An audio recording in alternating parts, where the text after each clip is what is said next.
ओम शांति। आज प्यारे बाबा के अव्यक्त महावाक्य हैं। 25/6/1970 की बाबा की वाणी। आज बाबा ने खास जो क्लास कराई है, व्यक्त और अव्यक्त वतन की भाषा में अंतर क्या है। क्योंकि जब हम व्यक्त से अव्यक्त में आते हैं तो वो भाषा हमारी काफ़ी बदली हुई होती है। तो उस पर बाबा ने क्लास कराई कि अभी तो अव्यक्त को व्यक्त लोक में निवासियों के लिए बाबा ने आधार लिया है अव्यक्त रूप में। फिर व्यक्त देश की रीति मुआफिक बोलना भी पड़ता है, क्योंकि जब आप व्यक्त में आएंगे तो व्यक्त की भाषा का प्रयोग करना पड़ेगा। और अव्यक्त वतन में 1 सेकंड में बहुत सारे रहस्य बाबा के सामने स्पष्ट हो जाते हैं। यहाँ बोलने पर स्पष्ट होगा और वहाँ बिना बोले ही सब कुछ बाबा समझ जाता है और हर बात को बच्चों की चेक कर लेता है। तो बाबा ने कहा यहाँ की भाषा में और वहाँ की भाषा में बच्चे बहुत फ़र्क है। फिर बाबा ने एक बहुत अच्छा जो रूलर चेकर के ऊपर बात की। बाबा ने कहा जितना जो चेकर होगा उतना ही मेकर बन सकता है। इस समय आप लॉ मेकर हो और न्यू वर्ल्ड के मेकर भी हो और पीस मेकर भी हो, लेकिन मेकर के साथ चेकर भी बच्चों को ज़रूर बनना पड़ेगा। तो विशेष क्या चेक करना पड़ेगा? यही सर्विस अब रही हुई है जिससे नाम वाला होना है। वह चेकर्स क्या चेक करते हैं? एडल्ट्रेशन करने वाले जो होते हैं ना, उन्हों को पास आलमाइटी गवर्नमेंट का चेकर बनकर जाओ। जैसे उस गवर्नमेंट के चेकर्स इंस्पेक्टर्स कोई के पास जाते हैं तो वह अपना भेद बता नहीं देते। इस रीति से पांडव गवर्नमेंट की अथॉरिटी से चेकर बनकर जाओ। और ये बाबा कहते हैं चेकिंग करो लोगों के अंदर भी और अपने अंदर भी कि हम कितना चेकर हैं, कितना मेकर हैं और कितना बाबा ने कहा चेकर मेकर के साथ साथ रूलर भी हैं। तो ये सारी बातों पर हमें अटेंशन देना होगा। फिर बाबा ने कहा देखो जो रूलर्स होते हैं वह किसके अधीन नहीं होते, वह अधिकारी होते। वह कब किसके अधीन नहीं हो सकते, तो फिर माया के अधीन तुम बच्चे कैसे हो जाते हो? अधिकारीपन को भूलते हो ना तो कहीं ना कहीं अधीन हो जाते हो। इसलिए अपना अधिकारी स्वरूप हमें याद रखना चाहिए। बाबा ने एक बात बहुत अच्छी बताई कि अभी भी बच्चों में चेक करना नहीं आया है।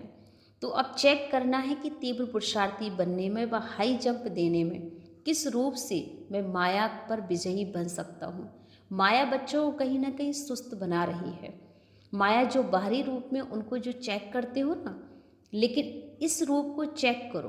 कई यह भी सोचते हैं कि फिक्स सीट तो कम है, आलस के भी कई कारण बन रहे हैं। तो बच्चे सोच लेते हैं कि अभी तो कुछ फिक्स सीट तो हुई नहीं किसी की, तो औरों को आगे पुरुषार्थ में देखकर अपनी बुद्धि में ये बात रख लेते हैं और इतना आगे हम तो जा नहीं सकेंगे, इतना ही ठीक है। ये सुस्ती आती है कि कितने लोग चले गए। तो यह भी बाबा कहते हैं ब्राह्मणों को सोचना शोभा नहीं देता। बाबा ने फिर एक बात और भी बच्चों में देखी, वो कारण बना आलस। तो आलस और सुस्ती उदासी ईश्वरीय संबंध से बच्चों को दूर करती जा रही है। साकार संबंध से व बुद्धि के संबंध से व सहयोग लेने के संबंध से बच्चे दूर हो रहे हैं। और इस सुस्ती आने के बाद फिर विकराल रूप क्या बच्चों के सामने आता है, और वो होता है अहंकार। मैं प्रत्यक्ष रूप में बच्चों में आ रहा है। पहले छठे विकार से शुरू होता है, फिर धीरे धीरे करके अनेक विकार वो अपने हमारे अंदर भर देता है। आगे बाबा ने कहा बच्चों की बुद्धि अभी जो है थोड़ी सी दूरांदेशी बननी चाहिए, क्योंकि आगे चल करके ऐसी सर्विस होगी जिसमें दूरांदेशी बुद्धि और निर्णय शक्ति बहुत चाहिए पड़ेगी। इसलिए ये ड्रिल करो बच्चे, फिर परिपक्व हो जाएंगे ना तो ड्रिल से शरीर भी बलवान होता है। तो ये बुद्धि की ड्रिल बच्चों को शक्तिशाली बना देगी। तो खुद को हमें इतना शक्तिशाली बनाना है, क्योंकि हमारी जो खुद की प्रोग्रेस होगी वही हमारी आगे चल करके हमें कहीं ना कहीं हमें प्रगति की ओर लेकर जाएगी।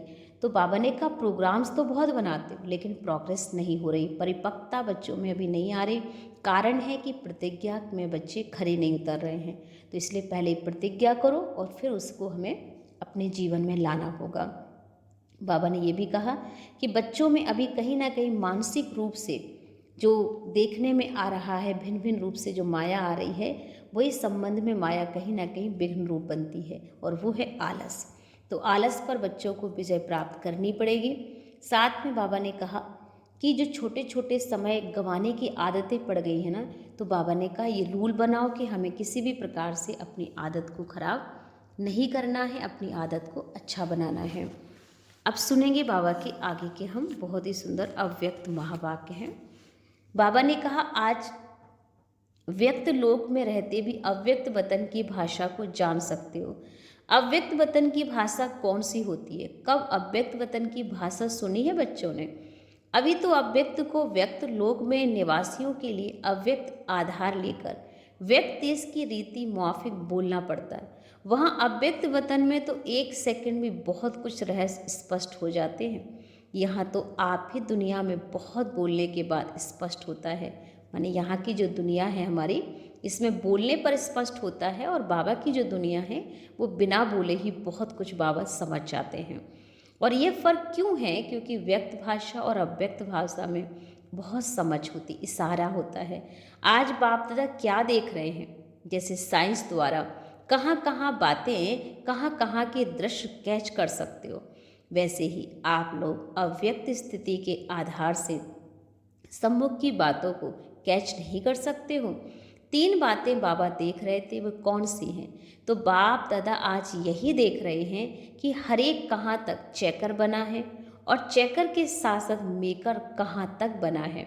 जितना जो चेकर होगा उतना ही मेकर बन सकता है। इस समय आप लॉ मेकर भी हो और न्यू वर्ल्ड के मेकर भी हो तथा पीस मेकर भी हो, लेकिन मेकर के साथ चेकर भी ज़रूर बनना पड़ेगा। तो विशेष क्या चेक करेंगे? यही सर्विस अब रही हुई है, और जिससे नाम वाला होना है वह चेकर्स तो क्या चेक करते हैं? बाबा ने कहा एडल्ट्रेशन और करप्शन, तो यही सर्विस अब रही हुई है। करप्शन और एडल्ट्रेशन करने वाले जो होते ना, उन्हों के पास तो ऑलमाइटी गवर्नमेंट का चेकर बनकर जाओ। जैसे उस गवर्नमेंट के चेकर्स व इंस्पेक्टर्स कोई के पास भी जाते हैं ना, तो वह अपना भेद बता देते हैं, लेकिन भेद बता नहीं सकते ना। तो इस रीति से पांडव गवर्नमेंट की अथॉरिटी से चेकर बन के जाओ, जो वह देखने से ही अपनी करप्शन एड्रप्शन से घबराएंगे और फिर सिर झुकाएंगे। अब वह सर्विस बच्चों की रही हुई है, जिससे ही नाम वाला होने वाला है। एक ने सिर झुकाया तो अनेकों का सिर तो बच्चों के आगे झुकना ही है। पांडव गवर्नमेंट की अथॉरिटी बनकर जाना है और ललकार करके आना है, समझा? अपना भी चेकर बनना है, सर्विस में भी जो जितना चेकर होगा उतना ही मेकर होगा, वही फिर रूलर भी बनेगा। तो कहाँ तक हम चेकर बने हैं, कहाँ तक मेकर्स बने हैं और कहाँ तक रूलर्स बने हैं, ये बातें बाबा ने कहा एक एक बच्चों को अपने में देखनी होगी। जब अपने को इन 3 रूपों से स्थित करेंगे ना, तो फिर छोटी छोटी बातों में समय नहीं जाएगा हमारा।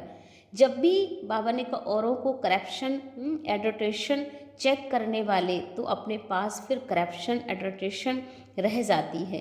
तो यह नशा रहना चाहिए कि हम इन तीनों स्थितियों में कहाँ तक स्थित रह सकते हैं। रूलर्स जो होता है ना, वह किसके अधीन कभी नहीं होता, अधिकारी होता है। वह कब किसके अधीन नहीं हो सकता, तो फिर माया के अधीन कैसे होंगे? अधिकार को भूलने से ही अधिकारी नहीं समझते हो, अधिकारी ने समझने से अधीन हो जाते हो। जितना अपने को अधिकारी समझेंगे उतना उदारचित जरूर बनेंगे, और जितना जो उदारचित बनता है ना, उतना उदाहरण स्वरूप भी बनता है।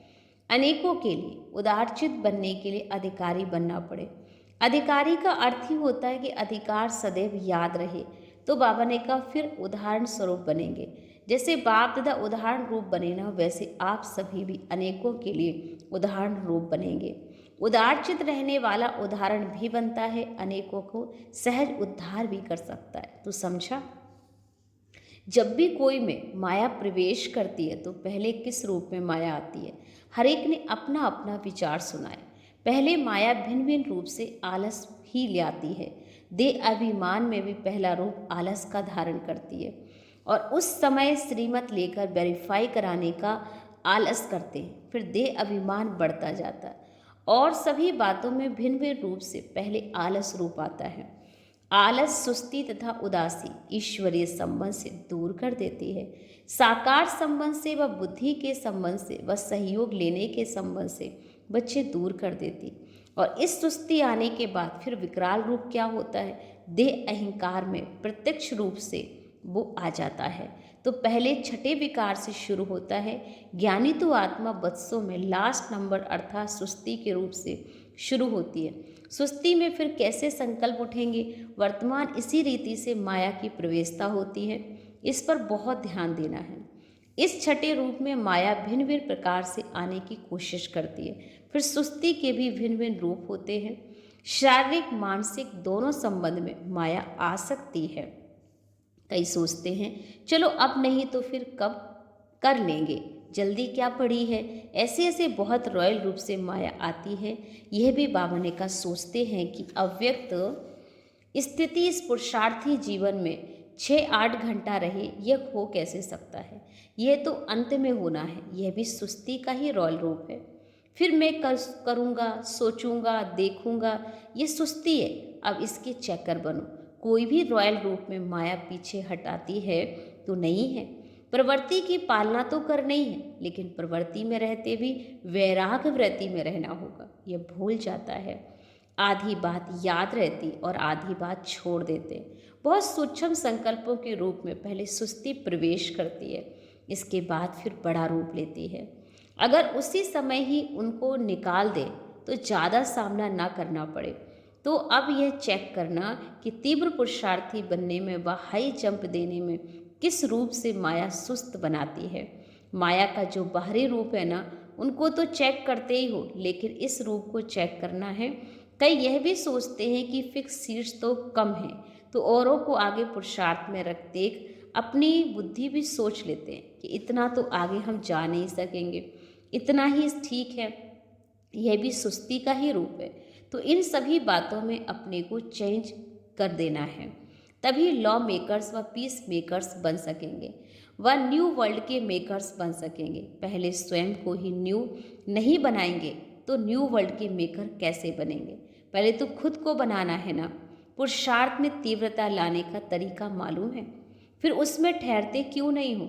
जब तक अपने आप से कोई प्रतिज्ञा नहीं की है तब तक परिपक्वता आ ही नहीं सकेगी। जब तक यहाँ फिक्स नहीं करेंगे तब तक वहाँ सीट्स फिक्स नहीं होगी। तो अब बताओ पुरुषार्थ में तीव्रता कब लाएंगे? अभी से म्यूजियम व प्रदर्शनी में जो भी स्लोगन सभी को सुनाते हो ना कि अब नहीं तो कब नहीं, वह अपने लिए भी याद रखो कि कब कर लेंगे ऐसा ना सोचो, अभी बनकर दिखाएंगे। जितना प्रतिज्ञा करेंगे ना उतनी परिपक्वता की हिम्मत आएगी और फिर सहयोग भी मिलेगा। तो आप पुराने हो इसलिए आपको सामने रखकर समझा रहे हैं। सामने कौन रखा जाता है? जो स्नेही होता है, और स्नेही को कहने में कभी भी संकोच नहीं आता है कि एक एक ऐसे स्नेही हो। सभी सोचते हो बाबा बड़ा आवाज़ क्यों नहीं करते हैं, लेकिन बहुत समय के संस्कार से अव्यक्त रूप से व्यक्त में आते हैं तो आवाज़ से बोलना जैसे अच्छा नहीं लगता। तो आप लोगों को भी धीरे धीरे आवाज़ से परे इशारों पर कारोबार चलानी है और यह प्रैक्टिकल करना होगा, समझा? तो बाप दादा बुद्धि की ड्रिल कराने आते हैं जिससे परखने की और दूरांदेशी बनने की क्वालिफिकेशन इमर्ज रूप में आ जाए, क्योंकि आगे चल कर के ऐसी सर्विस होगी जिसमें दूरांदेशी बुद्धि और निर्णय शक्ति बहुत चाहिए। इसलिए ये ड्रिल करा रहे हैं, फिर पावरफुल हो जाएंगी। ड्रिल से शरीर भी बलवान होता है, तो ये बुद्धि की ड्रिल से बुद्धि शक्तिशाली होगी। जितनी जितनी अपनी सीट फिक्स करेंगे, समय भी फिक्स करेंगे, तो अपना प्रवृत्ति का कार्य भी फिक्स कर सकेंगे। दोनों लाभ होंगे। जितनी बुद्धि फिक्स रहती है ना तो प्रोग्राम भी सभी फिक्स रहते हैं। प्रोग्राम फिक्स तो प्रोग्रेस भी फिक्स है, और प्रोग्रेस हिलती है ना तो प्रोग्राम भी हिलते हैं। तो अब फिक्स करना है, सीखो। अब संपूर्ण बनकर औरों को भी संपूर्ण बनाना है। बाकी रह गया जो बनता है ना वह फिर सबूत भी देता है। तो अभी बनाने का सबूत देना है, बाकी इस कार्य के लिए वेब देश में रहना है। अच्छा, आज बाबा ने यही इतने बताया हमें कि हमें लॉ मेकर्स भी बनना है, और साथ साथ बाबा ने हमें रूलर्स भी बनाया आज, और हमें चेकर भी बनाया। तो ये 3 बातों पर खास बाबा ने अटेंशन दिलाया है, और यही सारा दिया कैसे व्यक्त से अव्यक्त में आना है, उसका हमें रोज़ अभ्यास करना है, जिससे हम अपनी संपूर्ण अवस्था को प्राप्त कर सकते हैं। ओम शांति।